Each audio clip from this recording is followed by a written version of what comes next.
So I met a lady, a brand new advisor up in the UP. I started talking and she goes, "Are you the guy from the video?" And I was like, "Yeah." She goes, "Well, I recognize the voice." And I said, "But I don't look the same." I said, "I'm shorter in person." Not sure what this looks like on your screen. I'm really only 5'8". Don't be surprised when you see me in person. I had to take my shoes off.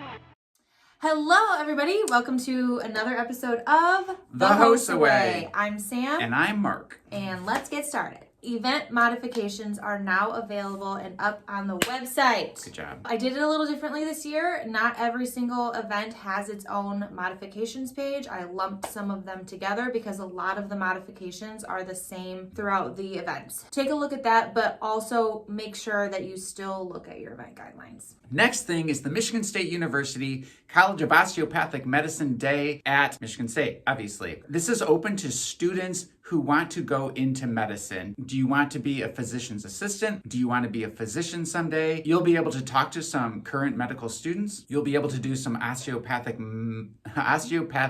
muscle manipulation. They'll do some suturing. We do not get to go in the cadaver lab. The day runs from about 8:40 to 1 o'clock. You do get to eat in the MSU, one of the cafeterias. This is free and it's open to the first 60 people to register for it. It's 2 students per chapter. Advisors are welcome to come to provide transportation for the students, but you will not be part of the program itself, so you can just bring some work and do stuff like in the fun waiting areas. If you do plan on eating in the cafeteria with the students, you are responsible for paying for that yourself. Another thing we want to talk about, the Michigan Health Science Educators Conference is coming up in... this is 17th and 18th of October. It's going to take place in Frankenmuth. If you are a health science teacher, you got to go. It's absolutely awesome. Just the plain networking alone, meeting other teachers who are doing the same thing you are. So we recommend that you go to that. Mark and I are going to be there on Thursday, and we're also going to be doing a breakout session. We're going to be talking about this chapter advisor development program we've been working on. Stay tuned for that. This Synapse in HOSA Way is coming out to you a little bit early because we wanted to remind you that we are going to be holding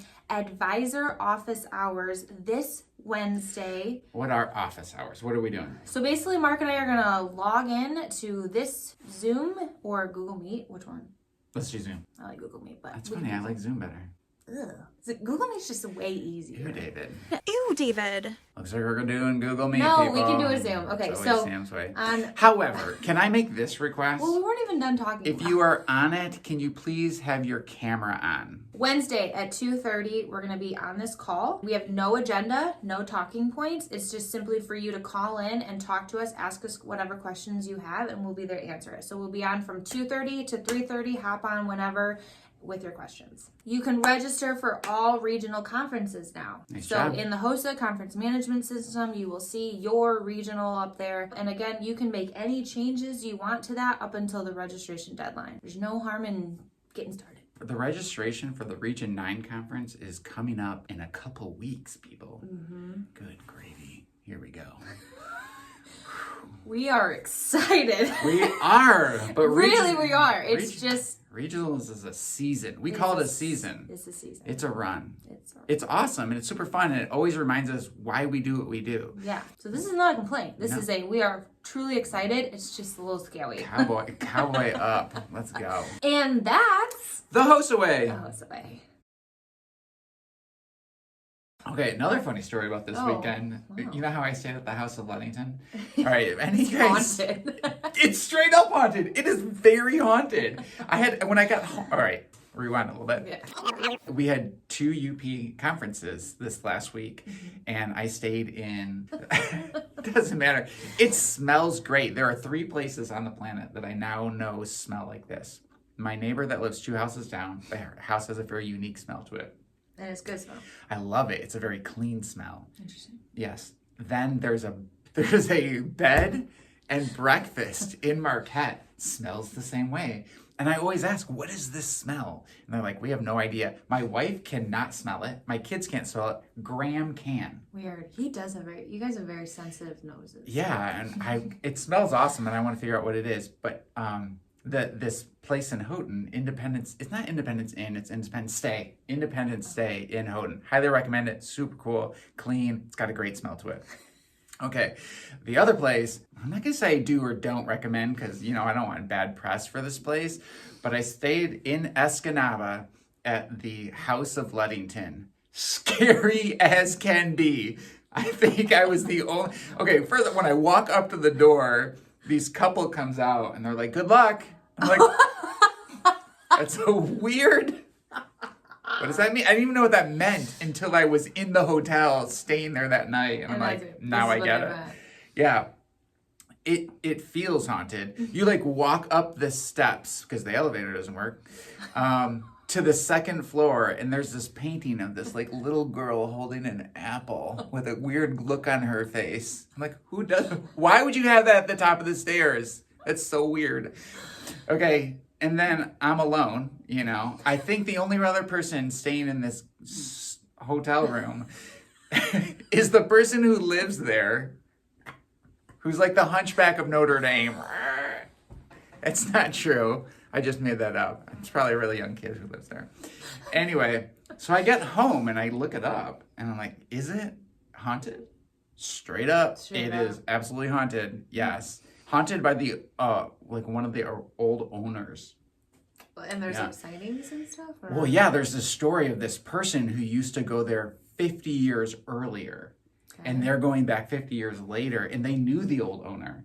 And so the story is that they got 2 room keys, and they set them on the dresser or whatever. And they came back, they went away, looked at someplace in the hotel and come back, and there was only 1 key there. And he was like, and this lady was like, Pat, blah, blah, blah, and was yelling at the old owner. Don't you mess with me, kind of a thing. And she's looking all around for the other key. And she found it. And it was dead smack in the middle, underneath her bed. Yeah. Yeah. So the question is, will I stay there again?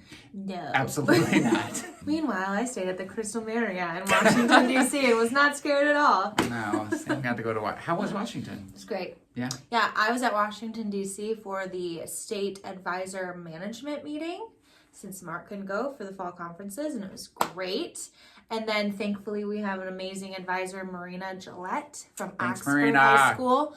She took the state officers to WLA. It's that same week. There's a small overlap. So I was able to go with them to Arlington and the Capitol. They had a great time, I think. If you are a student and want to be a part of the state officer team, look for the state officer application that will be on the Michigan HOSA website. You run at the state conference. A lot more details on that coming later, but lots of cool perks like going to Washington, D.C. It's not available yet. I know. That's what I said. Look for it. Oh, stay tuned for it? Stay tuned. That application will be live someday.